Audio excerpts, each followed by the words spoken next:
75% حاضری ہوگی تب نہ آپ لوگ ایگزام میں بیٹھنے دیجیے گا کہ نہیں حاضری تو ہم لوگ نہ بنائیں گے. یونیورسٹی تک میں پڑھائی نہیں ہے, تعلیم نہیں ہے بہار میں, یہ اس بات کا رونا. لہٰذا آپ کے گاؤں میں اسکول ہے, وہاں آپ ٹائٹ نہیں ہے, آپ کی کمیٹی ٹائٹ نہیں ہے. مدرسہ ہے, مدرسہ میں آپ ٹائٹ نہیں ہے, آپ نے نالائق لوگوں کو اس میں لاگا رکھ دیا ہے سرکاری مدرسے میں. لہٰذا ہماری تعلیم کا جو سسٹم ہے بہت پریشان کن ہے. مولانا ابراہیم سجاد تیمی صاحب یہاں تشریف فرما ہے, ان کے یہاں ایک ادارہ چل رہا ہے گیروا, مدرسہ سراج العلوم گیروا, اور اس وقت کٹیہار میں جتنے مدرسے ہیں تمام مدرسوں میں سب سے زیادہ اگر بچوں کی حاضری کسی مدرسے میں ہے تو اسی سرکاری مدرسے میں سراج العلوم گیروا گھاٹ میں. یہ کس لیے ہے؟ اساتذہ کو ٹائٹ کر کے رکھا گیا ہے, اساتذہ کو تعلیم کے لیے مجبور کیا جاتا ہے, اساتذہ ڈھنگ سے تعلیم دے رہے ہیں.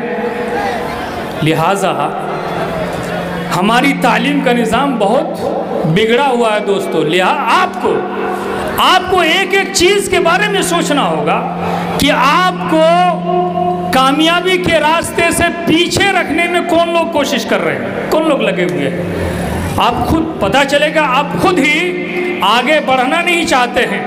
اللہ تبارک و تعالیٰ نے کہا تھا ان اللہ لا یغیر ما بقوم حتی یغیر ما بانفسہم.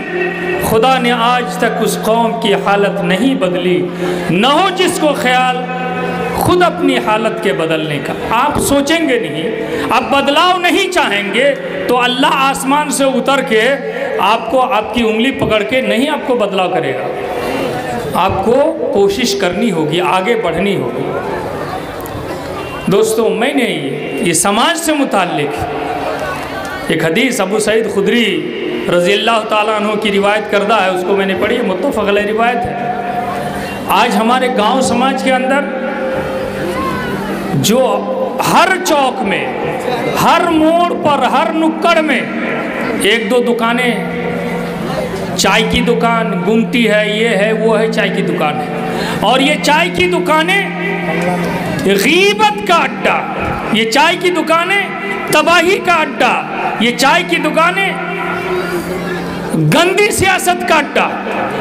اس کی عزت پر وہیں حملہ ہوتا ہے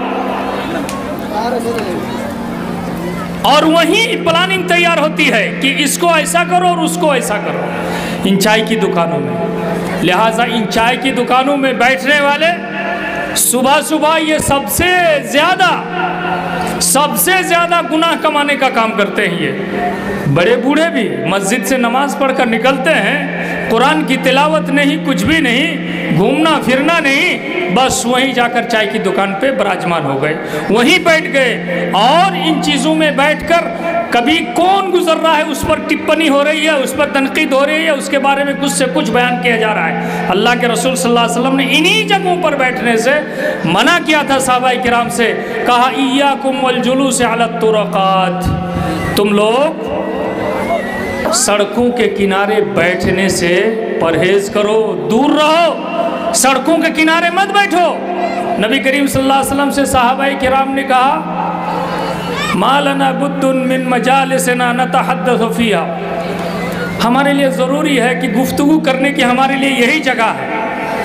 اس وقت صحابہ کرام کے پاس بیٹھک نہیں ہوتا تھا, ایک گھر ہے اور اسی گھر میں ان کو رہنا سہنا ہے, باہر دروازے میں بیٹھنے کی کوئی جگہ نہیں ہے. تو دروازے کے سامنے, روڈ کے کنارے, سڑک کے کنارے کسی چبوترا میں وہ لوگ بیٹھ کے گفتگو کیا کرتے تھے. تو نبی کریم صلی اللہ علیہ وسلم نے کہا فَإِنْ أَبَيْتُمْ إِلَّا أَن تَجْلِسُوا, تم بیٹھنے سے انکار کرتے ہو تو ایک کام کرو, فَأَعْطُوا الطَّرِيقَ حَقَّهُ, راستے کو اس کا حق ادا کرو, راستے کو اس کا حق ادا کرو. پہلا حق, 5 حقوق ذکر کیے گئے ہیں. پہلا حق غض البصر, نگاہ کو نیچی رکھو. سورہ احزاب میں آیتیں موجود ہیں, مردوں کو بھی نگاہیں نیچی رکھنا ہے, عورتوں کو بھی نگاہیں نیچی رکھنا ہے. اور آپ وہاں بیٹھ کر دوسرے کے چہرہ دیکھنے کے لیے آپ پریشان رہتے ہیں کہ کس کی بیٹی ادھر سے گزرے گی اور کس کا بیٹی کے بارے میں ہم ادھر ادھر کی باتیں کریں گے، اپنی نظریں سیکھیں گے۔ کیوں بھائی؟ منع ہے، یہ ممنوع ہے، آپ کے لیے حرام ہے۔ دوسری کی بیٹی کی طرف نظر اٹھا کر دیکھنا حرام ہے۔ حضرت علی سے کہا یا علی لا تتبع نظرۃ النظر فإن لك الأولى وليست لك الأخرى۔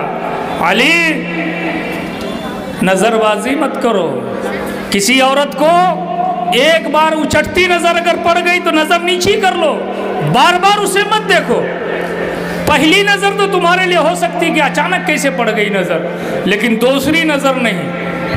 تو یہ آپ کو اپنے سماج کو کنٹرول کرنے کے لیے ضروری ہے کہ آپ دوسری کی بیٹی کو بھی اسی طرح سے سمجھیں جس طرح سے آپ اپنی بیٹی کو سمجھتے ہیں، آپ اپنی بہن کو بھی اسی طرح سے سمجھیں جس طرح سے آپ دوسری کی بہن کو بھی سمجھتے ہیں۔ وہ بھی آپ کی عزت ہے، سماج کی بیٹی ہے، وہ آپ کی عزت ہے، جس طرح سے آپ کی بیٹی، آپ کی بہن، آپ کی ماں آپ کی عزت ہے۔